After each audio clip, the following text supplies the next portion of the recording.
자, 이번 주에 최대 관심사는 이른바 최순실 청문회죠. 최순실 청문회라고 말을 붙인 건 아닌데 최순실 씨가 나오는 청문회가 예정돼 있다는 뜻입니다.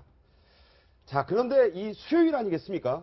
근데 나올지 안 나올지 이게 좀 불투명해졌다. 이런 변호인의 얘기만 들어보면 말이죠. 어떻게 보십니까? 네, 최순실 청문회에 최순실이 없다. 이 참 아이러니인데 최순실 씨는 지금 구치소에서 출석하지 않을 것으로 예상된다고 하는데 제가 볼 때는 그 청문회 상황에 선다는 것이 법정에서 검찰들에게 피의 사실을 조사받는 것과 달리 TV가 생중계되는 속에서 전 국민 앞에서 자기 심정을 말해야 되기 때문에 피하고 싶을 것은 그 주지의 사실이나 그러나 피한다고 해결될 문제는 아닌 것 같고 나오면 나오는 대로 나오지 않고 피하면 피하는 대로 제가 볼 때는 최순실 게이트에 대한 모든 분노가 박근혜 대통령으로 몰려갈 우려가 크다. 따라서 참석하지 않더라도 참석하더라도 그 분노의 감정들은 바로 9일날 탄핵 표결이라고 하는 여론의 압박으로 나타날 가능성이 매우 높은 그런 청문회가 되지 않겠나 생각이 듭니다. 네, 그런데 뭐 지금 출석하지 않으면 여론의 압박이 굉장히 클 거다라고 했지만 조짐은 좋지 않습니다. 당장 오늘부터 지금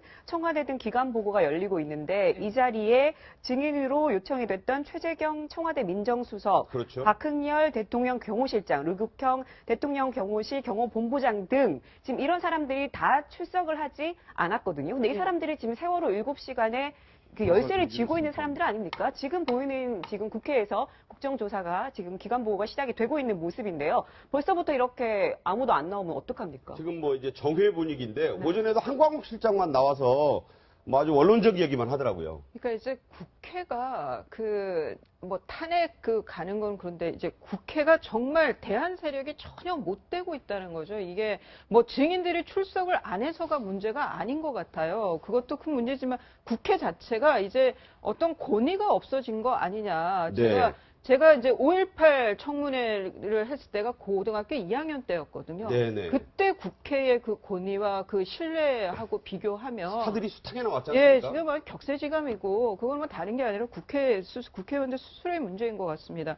최재경 민정수석의 경우에는 뭐 지금 민정수석 들어간 지 몇 달 안 돼서 세월호 2014년 4월 16일을 뭐 당시 있었던 것도 아니니까 본인이 나와서 할 말은 제한적일 것 같아요. 네네. 근데 다른 이제 그 경호실장의 경우에는 이제 다른 부분들도 있기 때문에 뭐 그 최순실이 프리패스를 했다든가 뭐 이런 여러 가지 상황이 있는데 이게 이제 한마디로 제일 중요한 주요 증인들이 안 나오는데 이 사람들이라고 뭐 굳이 나가서 있어야 되겠느냐 뭐 이런 생각도 좀 할 것 같아요. 안 나온다고 또 어떻게 강제할 수 있는 게 법적으로도 안 돼 있죠. 예, 지금 동행명령장을 보낼 수도 있지만 그렇게 되면 이제 그러고도 안 나오면 국회 모욕죄로 처벌은 할 수 있는데 최순실의 경우에는 지금 뭐 다른 죄가 많은데 거기에 뭐 5년 이하, 3년 이하 하나 더 추가된다고 해서 달라질 것도 없는 거고 그리고 저는 최순실이 나와봤자 울면 앉아서 울기나 하고 죄송합니다 반복하다 들어갈 거예요. 목소리도 막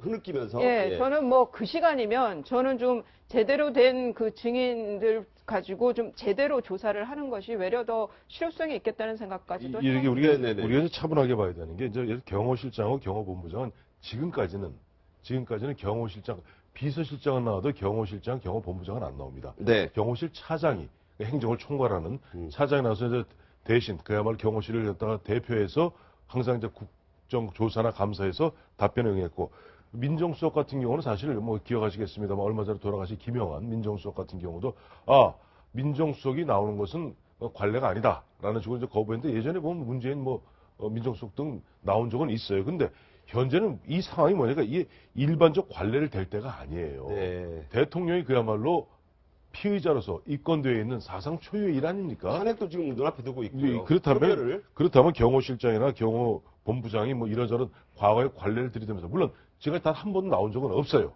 그러나 그런 거 관례를 대면서 안 나오는 것은 좀 문제가 있는 것이다. 왜? 지금 상황이 원체 비상한 시국이라면 비상한 시국에는 비상한 어떤 그런 대처가 필요하시다.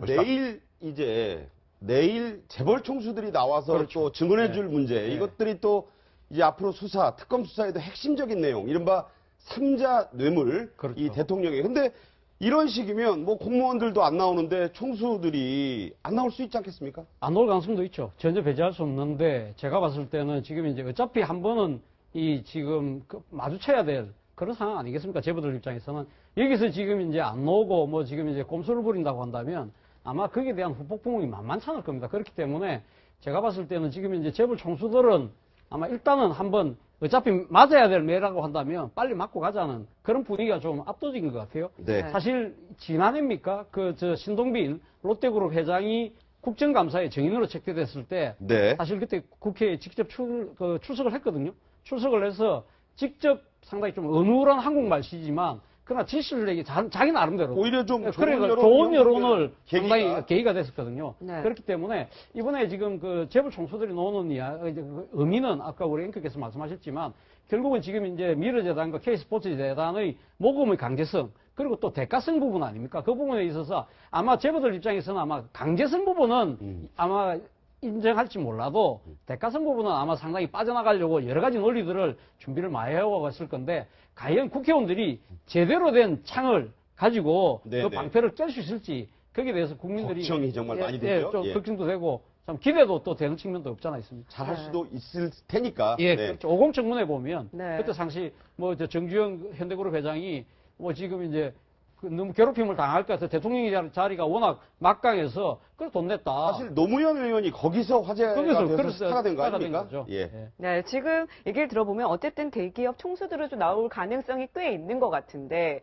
지금 저희 국민들이 진짜 얼굴을 보고 목소리를 듣고 해명을 듣고 싶은 사람들 뭐 최순실 씨를 비롯해서 김기춘, 우병우, 우병우 전 수석의 장모, 장시호, 정유라, 정말 최순득. 많잖아요. 네, 이 사람들은 안 나올 가능성이 더 높다. 지금 이런 얘기가 계속 나오거든요. 그렇죠. 그래서 이재경 변호사, 최순실 씨 변호사죠. 그 변호사는 이경재. 이경재 변호사는 비슷합니다. 예. 예, 나와서 청문회 참석하는 것이 좋겠다라고 설득을 하고 있다고 합니다. 그런데 아시다시피 뭐 미 의회 청문회 참석했던 한 유명한 인사가 했던 것처럼 청문회 증인으로 나가는 것은 사자밥이 되는 것이다라고 할 정도로 네. 어마어마한 여론 재판을 받는 건 사실입니다. 그러나 제가 볼 때는 최순실 씨가 국민들이 대통령에 대한 탄핵의 분노, 최순실 개입에 대한 분노를 어느 정도 매를 맞으면서 선처를 바라는 것이 향후 검찰이나 그 조사에서 훨씬 더 유리한 국면이 있기 때문에 제가 볼 때는 국민들의 이 화난 감정들을 갈무리해주는 의미로 역사적 책임을 지고 청문회에 나오는 것이 최순실을 위해서도 그리고 국민을 위해서도 국가를 위해서도 좋다는 점을 명심해야 될 것 같다는 생각이 듭니다. 그러니까 말씀 들으면 이게 만약 잘못되면 예. 탄핵안 표결에도 영향이 크겠죠? 아주 안 좋죠. 네. 그다음 또 12월 11일에 있을 제 7차 촛불 촛불 집회에 집회. 대해서 뭐, 아주 오늘부터 사실은 촛불이 이제 오늘 매일 하게 계속 갈수 매일, 있게 돼 있어요. 매일, 예. 매일 7시 한다 그럽니다. 근데 그 기름을 붓게 되는데 그러나 그럼에도 불구하고 잘 기억해 보세요. 옛날 보면 서울경찰청장 하던 김용판 경찰청장이 국회에 나와서 선서를 거부합니다. 왜 거부하느냐? 국회에서의 증언 및 감정에 관한 법률에 따르면은 수사 중이거나 네네. 재판이 진행 중인 관한 사건에 있어서 선서라고 거기서 한 얘기. 네. 그러면 국회의원들이 예를 들어 검사는 아니잖아요. 막 물었을 때 거기서 답변하면 이것이 내 수사나 내 재판에서 불리하게 증언이 작용을 해버려요. 그래서 거기에 대해서는 증언을 거부할 수도 있고 또 심지어는 선서를 거부할 수도 있습니다. 그렇기 네네. 때문에 국민들 입장에서는 왜 국회에 불러내서 왜 시원하게 이야기 못하느냐 하지만은 실제 거기 나오는 증인들 보면 특히 아까 말씀하셨던 바와 같이 우리 대기업 뭐 총수들 나오지 않습니까? 거기 나와서 지금 그 사람들에 대해서 특검에서 조만간 수사를 할 겁니다. 네. 수사 내지는 조사를 할 텐데 거기서 여기서 삐끗 잘못 얘기했다면 거기서 다시 제가 어떻게 보면 범죄의 어떤 단서를 줄 수도 있는 그런 상황이기 때문에 우리가 보면 굉장히 기대는 큽니다만은 생각보다 뭐 소출은 좀 작은 그런 청문회가 될 가능성이 크다. 그래서 말이죠. 네. 우리가 기억나는 게 네. 1차 우리 예전 1차 특검 1차 특별검사 때 청문회 나와서 유명한 앙드레 김 선생님. 김봉남 선생 말이요. 네. 예. 그것만 알았습니다. 네, 지금 국회에서 네. 우리 국회가 상당히 청문회를 했던 아주 주요한 청문회가 두 번 저는 뭐 기억을 할 수 있는데 88년 50 비리 청문회, 그렇고. 강주 청문회, 그리고 또 97년도죠. 97년도에 이 한보 비리 청문회가 있었습니다. 정태수 근데 회장. 정태수 예. 회장. 그때는 사실 주요 증인들이 다 그때 나왔어요. 모르쇠란 말이 그때부터 나온 그때 거예요. 그렇죠. 예. 그때는 사실 뭐 한태수의 그 한보 회장 같은 경우도 저런 식으로 만약에 응하지 않으면 뭐 조금 더 재추가되니까 그렇게 무시할 수 있지만 저는 무슨 이야기를 드리고 싶으냐면 50 청문회도 그러면 그 주요 증인들이 왜 나왔느냐? 그때는 소위 말해서 대통령의 의지가 작용했다는 거죠. 노태우 당시 대통령이 50 비리 문제를 그러니까 털고 가지 않고서는 네. 자신의 집권을 할 수가 없다. 계속적으로 대통령직을 수행해 나가기가 쉽지 않다는 그런 의지가 강력하게 있었기 때문에 네. 50과의 차별을 해야 되겠다는 생각이 강력하게 있었던 거죠. 그렇기 때문에 주요 정인들이 거부할 수 없었던 겁니다. 마찬가지로 97년도 한보 비리 때도 당시 김영삼 대통령이 사실 모든 걸 내려놓았지 않습니까? 네, 네. 자신의 아들까지 지금 이제 구속되는 상황까지 그렇게 됐는데 문제는 지금 최순실 청문회에는 문제는 가장 주요 당사자인 박근혜 대통령이 자신의 혐의를 부인하면서 네. 지금 완전히 모르쇠로 지금 일관하고 있기 때문에 사실 뭐 오늘 뭐 경호실장이나 이런 부분들이 네. 물론 갈래죠. 갈래 안 넣을 수 있지만 그러나 우리 한태수 평론가 말씀하셨듯이 정말 중요한 부분인데 결국 대통령이 이렇게 발뺌을 하고 있는 상황에서 과연 경호실장이 나올 수가 있겠습니까? 아마 이런 모습들을 보면서 아마 최순실 씨도 아니 내한테 모든 걸 미루는데 내가 왜 다 독박을 뒤집었어? 이런 생각을 할 수 있을 거거든요. 네. 결국은 뭐 딱 결론은 그겁니다. 결자 해제하셔야 될 분이 박근혜 대통령인데 박근혜 대통령이 마음자세가 바뀌지 않는 이상 제대로 청문회가 이루어질까? 저는 거기에 대한 상당히 우려가 큽니다. 자, 이제 네. 청문회 무용론이 자꾸 나오는데 그래도 한번 국민들은 기대를 하지 않을까 하고요. 오늘 또 중요한 발표가 나왔습니다. 사실 청문회 증인이나 특검 수사를 받아야 되는 정유라 씨인데 학벌 논란이 많았잖아요. 네. 서울시 교육청에서 오늘 1차적으로 중요한 발표를 하나 했습니다. 이 내용을 한번 들어볼 텐데요. 조희연 교육감이 발표를 했는데 네, 지금 정유라 청담고 졸업을 취소를 한다. 지금 이렇게 나와 있습니다. 결국 고등학교 졸업을 취소를 하면 중졸이 되는 게 되죠. 지금 얘기를 들어보면 자, 그뿐만 아니라 이 정유라가 고등학교에서 받은 특혜와 관련해서 의혹자 12명을 수사를 의뢰를 하고요. 그리고 지금 체육 특기자 생활기록부를 전면 개선하겠다. 지금 이렇게까지 지금 발표를 한 상황입니다. 자, 그리고 정유라 씨의 그 고교 졸업을 왜 취소하느냐인지 그 근거는 최소 105일치 공교 공문서를 허가했다고 합니다. 직접 들어보시죠. 서울시 교육청은 네, 지금 얘기가 나오는데 결국 뭐 명약관화하게 이제 비위가 많다. 공문서도 믿을 수 없다. 이제 이런 얘기를 자막으로 보일 텐데 결국 예상됐던 상황 아닙니까, 변호사님? 그렇죠. 이제 지난번에 발표했을 때 이제 법조인들한테 네. 누군가한테 의뢰를 해서 결과에 따라서 졸업 취소 여부는 결정을 하겠다 그랬는데 그 10명 중에 변호사 10명 중에 7명이 졸업 취소가 가능하다라는 의견을 회신을 했나 봐요. 그래서 네. 이제 졸업 취소로 이제 결정을 하고 거기에 이제 12명의 교원들 중에 뭐 돈을 받은 분도 있고 제대로 관리를 못한 사람도 있기 때문에 거기에 대한 이제 수사 의뢰를 한 겁니다. 그런데 이제 조희연 교육감이 정치인은 정치인이에요. 이렇게 뭐 학사농단, 교육농단이라고 이제 하면서 본인도 책임이 있다라고 해서 이제 그 90도 절을 하는 모습도 이제 보였는데 글쎄 이 뭐 중졸이 되든 뭐가 되든 참 많은 학생들한테 그 학부모들한테 줬던 상처가 치유가 될 수 있을지. 남의 집 자식 중졸됐다고 해서 마냥 기뻐할 일도 아니고 근본적인 거는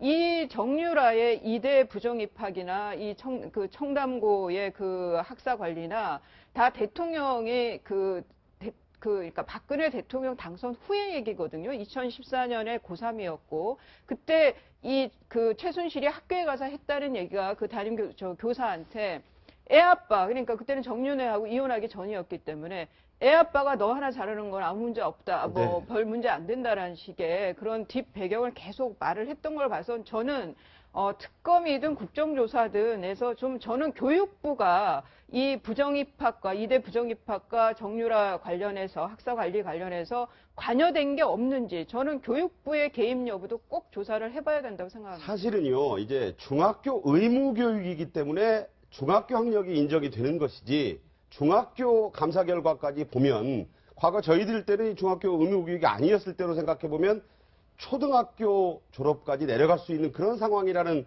그런 얘기가 있거든요. 어떻게 보십니까? 근데 국민의 그 4대 권리적 의무인 교육에 대해서까지 특혜를 통해서 제가 보기엔 건드린 것 때문에 국민적 공분이 그만큼 커졌고 사실상 우리 일반 국민들은 비선실세 국정농단도 농단이지만 저런 교육비리에 대해서 모든 사람이 자식의 문제, 학부모의 문제를 생각하기 때문에 더욱더 공분이 컸던 것 같습니다. 그래서 제가 볼 때는 정유라 자체에 대해서 중학생, 초등학생 졸업의 학력으로 내리는 건 그 학력에 대한 문제 마찬가지거니와 정유라 씨 빨리 검찰에서 아니, 특검에서라도 빨리 소환 조사해서 정유라가 안고 있는 교육비리 문제 그리고 비덱스포츠 이사로 있으면서 K스포츠 미르재단의 돈이 해외로 빼돌려지는 창고로 악용된 문제 그리고 삼성이 말과 그 말 훈련자를 사준 그 몇십억의 그 자금의 수수 여부 이 문제도 또한 검찰에서 반드시 밝혀져야 될 부분이 아닌가 싶어서 정유라 씨에 대한 그 소환 조사를 하고 소환하지 않는다면 그 강제 체포를 통한 조사라도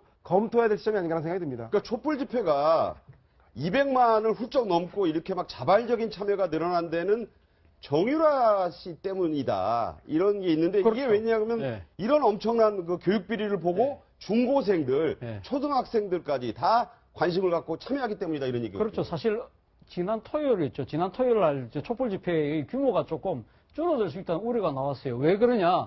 중고생들이 지금 기말고사 시험 기간이라서 그렇군요. 그 학생들이 많이 못 나올 것이다. 어른들 생각이었어요. 어른들 생각이었어요. 그런데 네. 그 학생들이 다 나온 걸 보면 얼마나 그 지금 이제 정유라 씨의 이 교육 비리에 대해서 분노하고 있는 거죠. 그러니까 그것이 단순하게 지금 대학교 입학 문제뿐만 아니라 고등학교도 뭐 제대로 다니지도 않고도 거의 뭐 지금 이제 신의 딸처럼 이렇게 지금 이제 네. 완전히 뭐 교육 현장을 유린하는 그 모습에 대해서 아마 중고등학생들 입장에서는 지금 매일 꼬박꼬박 야자까지 해야 되는 그런 심정의 입장에서 보면 사실 진짜 기가 막히는 일이 아니겠습니까? 패러디가 참 많이 나오잖아요. 또 정유라 패러디. 아니, 저 이번에 정유라 보면서 보면 그야말로 특혜, 반칙. 근데 특혜에다 더하기 반칙까지 했잖아요. 네네. 특혜 반칙에다 제일 결정적으로 사람 불지른 거. 야, 부모 잘 만난 그 얘기. 돈도 실력이야. 네네. 니네 부모 탓해. 이런 이야기들인데 문제는 전 그래요. 이번에 우리가 아까 우리 이수희 변호사 말씀하셨습니다만 저렇게 보면 그야말로 국정을 농단하고 학살을 뒤집어 놓을 수 있는 거 방관했던 선생님들. 그거 갖다가 감시 감독이나 네네. 교육청 관계자들. 물론이거니와 저는 이 정유라의 사촌원인 장시호가 보면 또 비슷한 케이스로 뭐 대학을 들어가지 않았습니까? 그때는 박근혜 대통령이 국회의원도 아닐 때예요. 그렇다면 우리가 상상할 수 있는 건 오로지 돈밖에 없단 말이에요. 그렇다면 이번에 기회에 사실 특기생 문제 있지 않습니까? 이거 한번 확 뜯어 고쳐야죠. 특기생 왜 필요합니까? 네. 특기생 이 제도, 특기생에게 그야말로 특혜를 주는 이런 제도 자체를 뜯어 고쳐야지. 그야말로 우리 사회가 그래도 미래가 있고 우리 사회에 그래도 한번 우리 열심히 공부할 맛이 나겠구나 하는 생각을 주지. 이런 특기, 저런 특기, 말 타고 가고 뭐 타고 가고. 승마 때문에 잘 가신 학생들도 있는데 그것도 말을 또 너무 폄하하시면 안 되고요. 하필이면 말이니까 둘 다 말이니까 그렇죠. 예. 장시호도 말, 알겠습니다. 정유라도 말.